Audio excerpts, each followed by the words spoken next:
As we've seen this postseason, Spurs, Wolves, San Antonio with the 2-1 series lead going into Game 4 in Mini. Early second quarter, Spurs down 2. Now, Wemby and Naz Reid are getting to it in the painted area. Eventually, that elbow would drop Reid.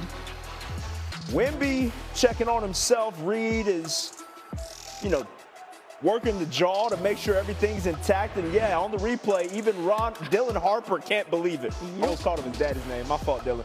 Wemby hits Reid square in his jaw. Refs would eventually conference to determine that he would earn a flagrant 2 with that move and get absolutely tossed. He was unclear as to what a flagrant 2 was, apparently. The alien, apparently foreign language to him. Wemby gets ejected for the first time in his career, finished with 4 points. Stephon Castle had thoughts on the ejectocito cuz. I mean, I saw the whole thing. I think I was asking Vic to throw the ball back out. But yeah, I mean, I saw that they was grabbing his arms. I feel like that's just a natural reaction to try and, move the ball away from them. But I mean, I understand both sides of it. I mean, obviously he did hit him, so it's tough to have him out. Obviously nobody could make up what Vic does for us, so yeah, we just had to move on. If the people that are in charge of controlling the game and protecting the physicality of the game don't do that, then at some point he's going to have to protect himself. Physicality that people try to impose on him and the lack of protection is really disappointing. And at some level, it's starting to get actually disgusting. I'm glad he took matters into his own hands. Again, not in terms of hitting Naz Reid, but I'll be very clear about that. I'm glad Naz Reid was okay, and I didn't want him to elbow him, but he's going to have to protect himself if they're not. And I think it's disgusting. In terms of taking the elbow, were you surprised? How much did it impact you? How much did it hurt? And have you been hit like that before in this game? Pain is weakness leaving the body. That's it. Well, that's one way to put it. Translation, it hurt. In the game itself, fourth quarter got a little wild. Minnesota down 6. Anthony Edwards, who was absolutely massive in the fourth. That pulled his team within 3. Then down 2, Edwards again, double, passes up. Why not hit another 3? And then there was this whole thing all game between him and Mitch Johnson. Let him know it. Timberwolves up 1. De'Aaron Fox almost loses the ball. Hits that shot, get 24. Spurs back out in front. 4 minutes to go. Spurs down 1. Dylan Harper. He also had 24 to go with 7 rebounds, back in front of the Spurs. Next Minnesota possession, Reid to Rudy Gobert. Layup and the foul. Now we're just going to flex. Everyone's going to flex. How are your biceps? It's 103-101. Edwards, after the Reid miss, there for the rebound and the finish. 36 points, but 16 of them came in the fourth. It's a 4-point lead. Ayo Dosunmu getting the ball, immediately doubled. Harper with the steal. Then it's Julian Champagny for the foul. He'd go to the line, make both of them. Spurs down 112-109. 20 seconds. Minnesota inbounding. Dosunmu gets the inbounds. They try to get the ball at the court. The defense is good. Yes, the trap. Minnesota is forced to use a timeout. 13 seconds to play. Timberwolves need to get this over half court in like a second. McDaniels heaves it to Dosunmu. How in the how? I don't know how that's a turnover. In fact, no, that is a turnover. It's just that the turnover didn't actually happen. You talk about Ayo. Did you see him trying to catch that pass? Yeah. What were you thinking in that moment? Roddy White, Atlanta Falcons. Obviously, that is the receiver I would go with. What? Timberwolves win Game 4, 114-109. The series is now tied.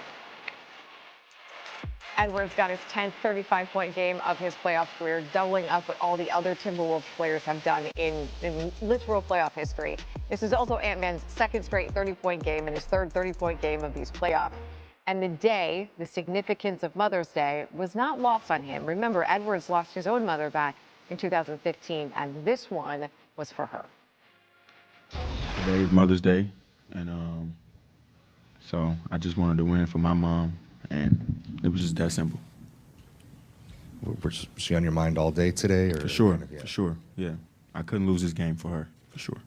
It was special. You know, this is what he loves. This is what he lives for. You know, not just big games, but big moments. For the most part, when he wasn't doubled, you know, he got to his stuff quick and clean, and that's who he is. That's who you need him to be. We're lucky to have him, and he's special, no doubt, especially given what he's been fighting through over the last month and a half.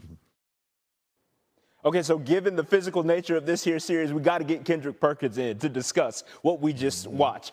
Wemby ejected in the first half after delivering that elbow. What's a lesson to be learned from Victor Wembanyama in that moment with those stakes? Well, you got to keep your composure. That's number one. Number two, it was the right call by the officials. You had to throw him out because we all saw that it was intentional. He looked at him, stared him down, and delivered a blow, and he could have seriously hurted Nas Reed in that moment. And so at that time, I understand the game plan time and time again is to go out there and get physical with Wemby, try to frustrate him, but he has to keep his composure. And it's going to be interesting to see what the league determines or what they come up with as they continue to investigate this situation, because if he's suspended for Game 5, man, this may change the whole dynamic of this series. And all of a sudden, you could be looking up, because right now, the Timberwolves should feel good headed back to San Antonio tied 2-2.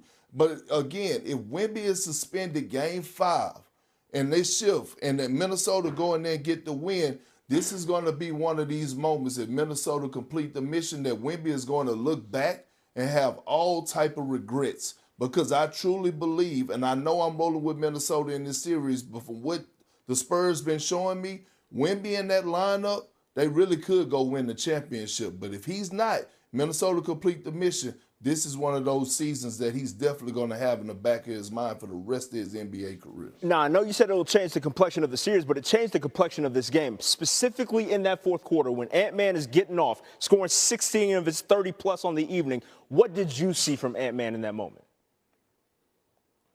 Well, I just saw a guy that wasn't waiting on anybody. We saw Anthony Edwards, who we thought he is, right? A special individual, and that's what he get paid the big bucks for, to take over games like this and protect his crib. And without Wemby in the game, the lane opens up, and Ant is so dynamic, and you have to respect his jump shot because he's one of the better three-point shooters in this game now. Once he get it going and he can get downhill with no 7-7 Defensive Player of the Year presence for him, then all of a sudden we see the results like we see tonight, a legendary performance from Anthony Edwards. Okay, we got more to discuss with you, though, Perk, so stand by for us, all right? For Wemby, and then you end the game without Wemby, and something, you know, obviously something happened and Wemby got ejected, but it's a different game plan now. We got to switch it up, and we on the road too. So Minnesota kept their foot on the gas and kept his foot on the gas. Dylan Harper was amazing tonight, 8 for 11, 24 points. Stephon Castle, I thought De'Aaron Fox kind of went cold, last 5-6 minutes in that fourth quarter kind of hurt them a little bit. But when you talk about Dylan Harper and what he's bringing off the bench, that energy, you talking about getting downhill. He's an attack downhill. He's going north and south. So that allows Stephon Castle to be a lot more aggressive in his role on the team offensively, also defensively too, because now he can gamble more. He can get in the passing lanes. He can be a little bit more aggressive on the ball. So I think Dylan Harper, his imprint on this game today, even though they didn't win the basketball